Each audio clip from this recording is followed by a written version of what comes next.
alertas de desmatamento que aumentam, junto com dados que mostram a destruição efetiva de florestas brasileiras. Uma política ambiental movida ao esvaziamento de órgãos de controle, flexibilização de regras e cortes de verbas. Uma política ambiental que é alvo de pressão e também é celebrada em tom de campanha eleitoral. Eu sou a Letícia Arcoverde e esse aqui é o Durma Com Essa, o podcast de notícias do Nexo.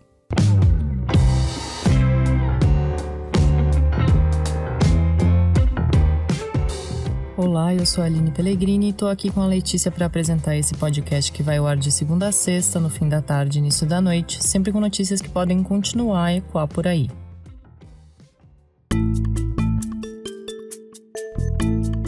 Terça-feira, 18 de janeiro de 2022. Dia seguinte à divulgação pelo Imazon de dados sobre o desmatamento da Amazônia ao longo do ano de 2021. O Imazon é um instituto não governamental de pesquisa sobre a floresta, que faz monitoramento por satélite da região.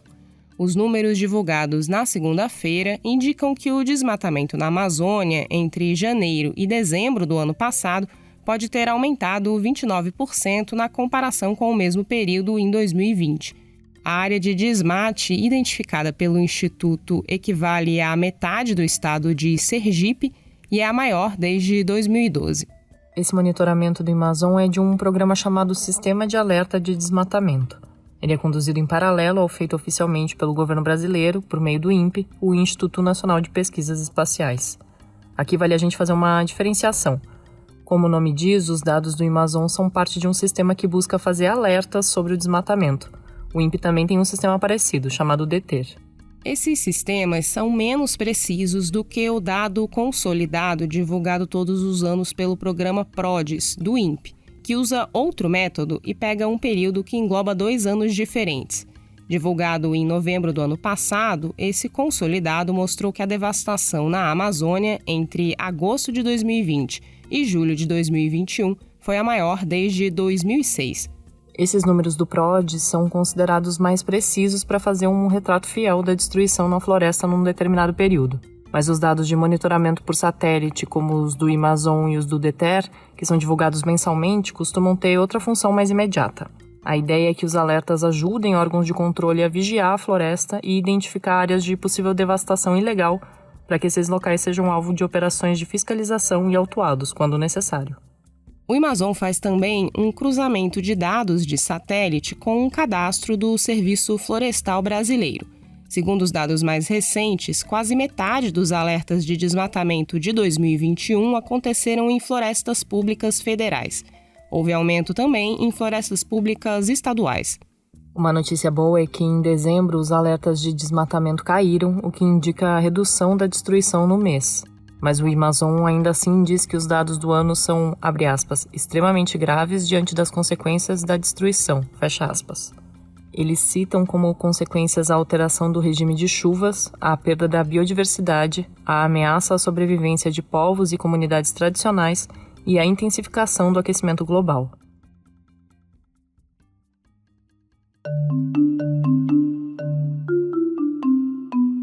Entre 2004 e 2012, o Brasil conseguiu reduzir o nível de desmatamento, adotando medidas como o monitoramento via satélite, a expansão de áreas protegidas na Amazônia e a restrição de crédito rural para fazendeiros que não cumpriam a lei ambiental. O desmatamento na Amazônia parou de cair a partir de 2012, no governo de Dilma Rousseff, e depois começou a crescer. As explicações incluem mudanças de ordem legal, como a aprovação do novo Código Florestal naquele ano, considerado mais permissivo, o abandono da demarcação de áreas protegidas e também a redução orçamentária do Ministério do Meio Ambiente. A situação se agravou a partir de 2019 no governo de Jair Bolsonaro. O presidente sempre se opôs publicamente à proteção ambiental, desde a campanha em 2018. No poder, ele tentou afrouxar leis da área, paralisou a demarcação de terras indígenas que atuam para proteger a floresta e defendeu grupos responsáveis por invasões a terras protegidas. Ele também promoveu o que muitos especialistas chamam de um desmonte na área de controle, com redução de poder de órgãos ambientais. São esses os órgãos que ficam de olho em dados como os divulgados pelo Amazon e pelo INPE todos os meses, para tentar coibir a destruição ilegal da floresta e punir os responsáveis, por meio da fiscalização e da aplicação de multas, por exemplo. A divulgação dos dados do Amazon aconteceu no mesmo dia em que o presidente participou de um evento do Banco do Brasil voltado a empresários do agronegócio. Lá, ele listou medidas feitas pelo seu governo para beneficiar o setor. Entre elas, falou sobre programas de crédito, a flexibilização do uso de armas no campo e o combate a invasões do movimento sem terra. E também falou de medidas que colocam a agricultura em oposição ao que ele chamou de questão ambiental, como a demarcação de terras indígenas e a fiscalização. Do meio ambiente, paramos de ter grandes problemas com a questão ambiental, em especial no tocante à multa. Tem que existir? Tem, mas conversamos e nós reduzimos em mais de 80% as multagens no campo. Obviamente... O presidente tem feito participações em eventos voltados para setores que têm dado apoio ao seu governo, como é o caso dos produtores rurais e do agronegócio. A campanha eleitoral de 2022 ainda não começou oficialmente e o evento teve a participação de Bolsonaro como presidente da República e não como pré-candidato à reeleição. Mas o tom do discurso foi de campanha e Bolsonaro chegou até a fazer uma piada com o número de seu partido, o PL. Ele disse que ficaria feliz se a carteira de crédito de um programa nacional para fortalecer a agricultura familiar liberasse mais 22 bilhões de reais para ultrapassar os atuais 50, que ele chamou de um número marcante. 22 é o número do PL, o partido ao qual o Bolsonaro se filiou no fim do ano passado, e 50 é o número do partido de esquerda PSOL.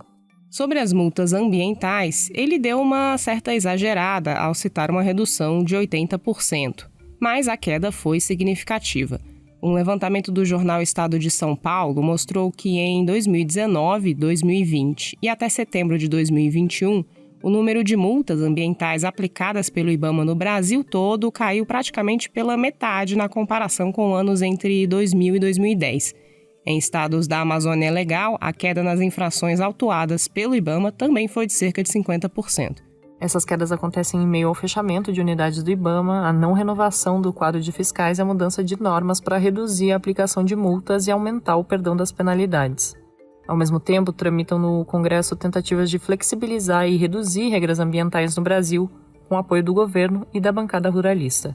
São mudanças maiores que demandam mais tempo. Enquanto elas não passam, muitas vezes barradas por pressão da sociedade civil e mesmo de setores da economia, como uma parcela do agronegócio, vão passando normas aparentemente menores, mas que vão se acumulando e trazendo efeitos que uma hora aparecem como dados recordes de desmatamento. O secretário executivo do Observatório do Clima, Márcio Astrini, explicou assim ao Estadão em novembro de 2021, abre aspas, quando se trata de efetividade para destruir a floresta, nenhuma motosserra supera a caneta do presidente, fecha aspas. É o que o então ministro do Meio Ambiente, Ricardo Salles, chamou de passar a boiada, naquela reunião do governo em abril de 2020. Um esforço nosso aqui, enquanto estamos nesse momento de tranquilidade no aspecto de cobertura de imprensa, porque só fala de Covid, e ir passando a boiada, e mudando todo o regramento, e simplificando normas de IFAM.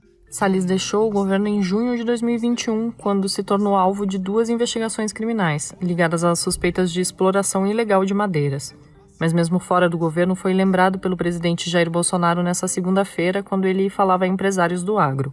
Ele citou o nome do ex-ministro do Meio Ambiente junto com o de Tereza Cristina, ministra da Agricultura, ao falar que tinha escolhido auxiliares de governo que tinham em mente melhorar a vida do agronegócio. O atual ministro do Meio Ambiente, Joaquim Leite, é ligado ao setor ruralista, mas tem um discurso mais discreto nesse sentido do que Salles, que falava abertamente em passar a boiada. Leite tem tentado aplacar a pressão internacional sobre a imagem danificada do Brasil por causa da política ambiental do governo Bolsonaro, com ameaças inclusive na área comercial. Mas, quando a conversa é com o público interno, em especial em ano eleitoral, a palavra final parece ser a que vem sendo colocada por Bolsonaro desde o início do seu governo.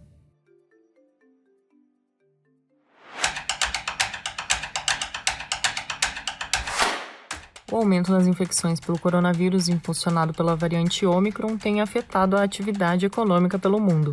E o redator Marcelo Rubissec está escrevendo sobre o tema. Marcelo, conta pra gente como está o impacto da Ômicron na economia. Bom, desde o final do ano passado, a gente está vendo que a Ômicron está levando a um número recorde de novas infecções. Aqui no Brasil a gente não tem uma noção tão completa de como as coisas estão, porque a gente teve todo esse problema de apagão de dados. De todo jeito, um efeito da Omicron é que, como muita gente está ficando doente e precisando se isolar, está faltando trabalhadores em muitos setores. A gente viu voos cancelados em muitos países porque não tinha piloto e funcionário de bordo. O setor de transportes foi bem afetado como um todo. E muitos restaurantes também tiveram que fechar por um tempo porque os garçons e cozinheiros estavam todos com Covid. Enfim, esse é um efeito da Omicron na economia, uma certa paralisação de serviços. E outro impacto é que tem temores agora que essa variante vai dar mais um empurrão na inflação pelo mundo. E por que a variante está gerando novas preocupações sobre a inflação agora? Quando a pandemia começou, ela teve um efeito que foi bagunçar as cadeias produtivas no mundo todo. Lá em 2020, de um dia para o outro, as pessoas começaram a ficar muito mais tempo em casa. E aí a demanda por muitos produtos despencou. Nesse meio tempo, muitas fábricas ficaram sem operar, seja por uma questão de isolamento ou porque o dinheiro parou de entrar e teve que fechar. O que aconteceu foi que depois desse primeiro baque, as pessoas voltaram a sair mais e voltaram a consumir mais. E a demanda como um todo subiu bem. Mas a produção não conseguiu acompanhar e toda a parte de logística e transportes também não. Então, colocando em termos bem econômicos, a oferta estava menor do que a demanda. E ainda tinha todos esses problemas de como levar um produto do ponto A para o ponto B. Isso aconteceu em uma escala global ao longo de todo o ano de 2021 e ajudou a puxar preços em muitos países para cima. E como que a Omicron entra na jogada? Bom, esses problemas não estavam resolvidos no fim do ano passado. Só que agora, com a Omicron, está faltando trabalhador em muito lugar do mundo. E a área de transportes, como a gente falou, está bem abalada. E não só para passageiros, mercadorias também. E tem lugares como a China que estão voltando a restringir circulação, o que está afetando a produção das fábricas. Então o que a Omicron faz é que ela volta a alimentar com mais força todos esses problemas das cadeias globais de produção. E isso pressiona preços porque leva a mais falta de produtos, a mais problemas de produção, mais problemas de transporte e por aí vai. Esse texto do Marcelo você vai poder ler no nexojornal.com.br.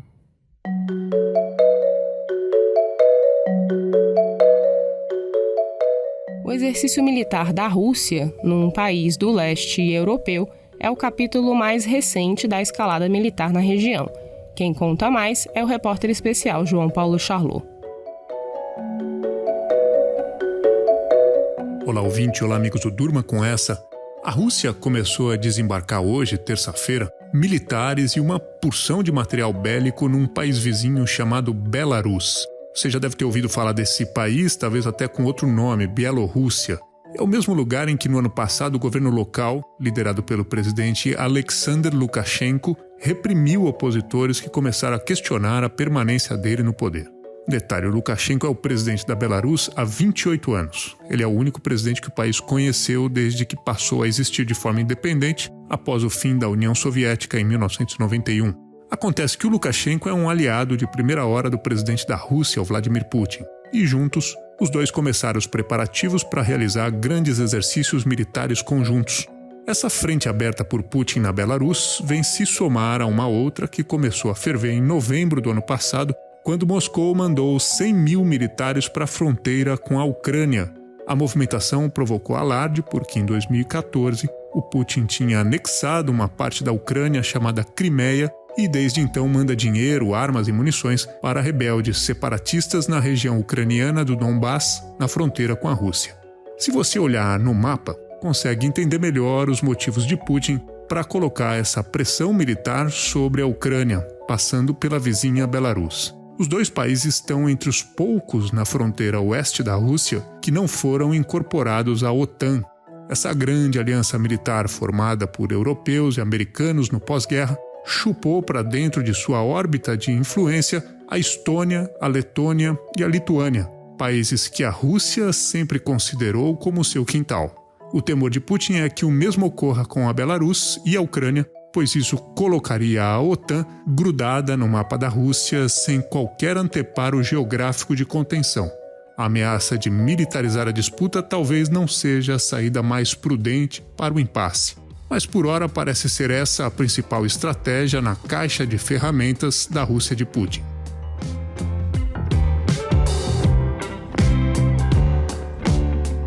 Do efeito boiada no meio ambiente brasileiro, passando pelo potencial impacto da Omicron na inflação mundial e terminando com as investidas russas na região do leste europeu, durma com essa.